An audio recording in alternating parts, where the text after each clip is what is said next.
अस्सलाम वालेकुम प्यारी यूट्यूब फैमिली, कैसे हैं आप सब। उम्मीद के साथ कि आप सब ठीक होंगे।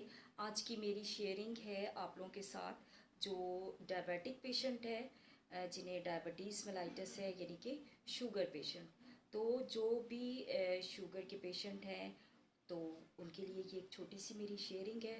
और अक्सर लोगों को तो पता है लेकिन फिर भी वो एहतियात नहीं करते, ख्याल नहीं करते। तो प्लीज़ आप मेरी इस बात को गौर से सुनिएगा। और क्योंकि ये एक मेरे साथ एक ऐसा यूँ समझिए कि मेरी ज़िंदगी में एक ऐसा वाक़या हुआ है कि मैं पछता रही थी कि काश मैं जो हूँ ये बात उस पेशेंट के साथ उसके साथ शेयर कर लेती।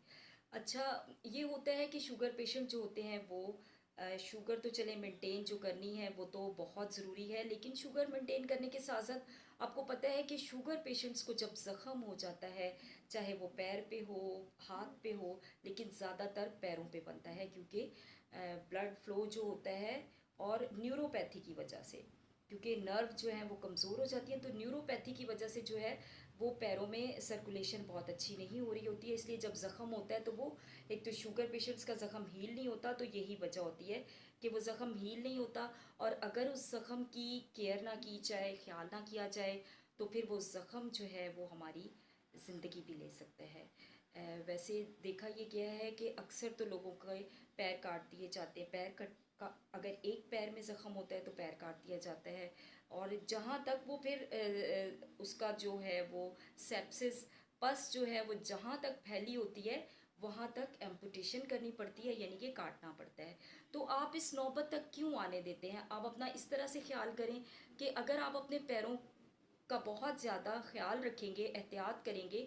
और एक छोटी सी टिप है जो मैं आपको देती हूँ कि आपने रोज़ रात को सोने से पहले अपने पैरों का मसाज करें। किसी भी ऑयल के साथ कर लें, आप पेट्रोलियम जेल के साथ कर लें, ऑलिव ऑयल के साथ कर लें, खोपरे के तेल के साथ कर लें, और अगर सरसों का तेल है सरसों के तेल के साथ कर लें। आपने पैरों का मसाज करके सोना है। इस मसाज करने से एक तो ये कि आपके पैरों की जो तकलीफ़ है वो भी कम होगी, क्योंकि पैरों में दर्द हो रहा होता है, लोअर लिम्स में बहुत पेन हो रहा होता है। एक तो आपका ये मसला भी हल होगा। और अगर कोई छोटा सा भी ज़ख़म, कट या जैसे एड़ियाँ फट जाती हैं, और आप यकीन करें कि कुछ पेशेंट्स में ये भी देखा गया है कि जिनकी एड़ियाँ फटी हुई होती हैं उससे भी ज़ख़म हो जाता है। ये इन ग्रोइंग नेल्स जो होते हैं, नाखून जो अंदर की तरफ गोश्त की तरफ बढ़ जाते हैं, उसकी वजह से भी ये प्रॉब्लम हो सकता है। तो आप जो है वो अपना ये रूटीन बना लें कि आपने रोज़ रात को सोने से पहले अपने पैरों की मसाज करके सोना है। और कंफर्टेबल शूज़ पहने और ऐसी जगहों पे ना जाएं जहां आपके पैरों में चोट लगे या तकलीफ़ हो। अगर तकलीफ़ हुई भी है तो आप उसे ज़ख़म हुआ भी है तो आप उसे ट्रीट करवाएं, ड्रेसिंग कराएं, डॉक्टर के पास जाएं, अपने स्पेशलिस्ट को दिखाएं ताकि वो आपकी प्रॉपर ट्रीटमेंट कर दे।